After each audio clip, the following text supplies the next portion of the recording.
కనీసం ఓటేయమని ఈ రోజు వరకు విజ్ఞప్తి చేయలే. కానీ కేటీఆర్ నేను చెప్తుండు తెలుగుదేశం సానుభూతి పరులు మాకేస్తారని. ఎందుకయా ఎన్టీఆర్ ఘాట్ను తొలగిస్తామని ముందుకు వచ్చినందుకు ఎన్టీఆర్ ఘాట్నే తీసేసేందుకు ఎన్టీఆర్ అభిమానులు ఓటేస్తారా?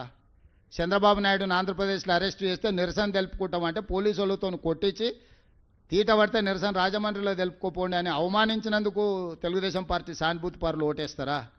తెలంగాణలో తెలుగుదేశం పార్టీ ఉండనే ఉండొద్దు, గద్దెలు కూలాలే అని చెప్పి కూలగొట్టించినందుకు తెలుగుదేశం పార్టీ సానుభూతి పరులు ఓటేస్తారా? తెలుగుదేశం పార్టీ గురించి చంద్రశేఖరరావుకి ఎంత తెలుసో నాకు అంతే తెలుసు. ఇద్దరం అదే స్కూలు, అదే సిలబస్, కొత్తది ఏంది లేదు. ఆయన అవుట్డేటెడ్, నేను లేటెస్ట్, గింతే. తెలుగుదేశం కార్యకర్తలు ఏం ఆలోచన చేస్తారు, ఎప్పుడేం చేస్తారో మా ఇద్దరికి బాగా తెలుసు కదా, ఈ పిల్లకాకి తెలిసినా తెలియకపోయినా. కాబట్టి తెలుగుదేశం కార్యకర్తలకు సానుభూతి పరులకు నేను కూడా విజ్ఞప్తి చేస్తున్నాను, ఒక్కసారి గుర్తు చేసుకోండి.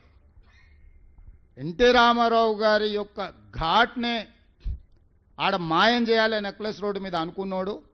చంద్రబాబు నాయుడును అరెస్టు చేసినప్పుడు ప్రజాస్వామిక ప్రాథమిక హక్కు నిరసన తెలుపుకోవడానికి అవకాశం ఇవ్వనోడు ఈరోజు తెలుగుదేశం పార్టీ సానుభూతి ఓట్ల కోసం అర్రులు చేస్తుండంటే మీరు ఒకవేళ వాళ్ళని మర్చిపోయి క్షమిస్తే పాముకు పాలు పోసినట్టు కాదా? ఈ పాము మిమ్మల్నే కరుస్తుందా లేదా? మీరు ఒక్కసారి ఆలోచన చేయండి.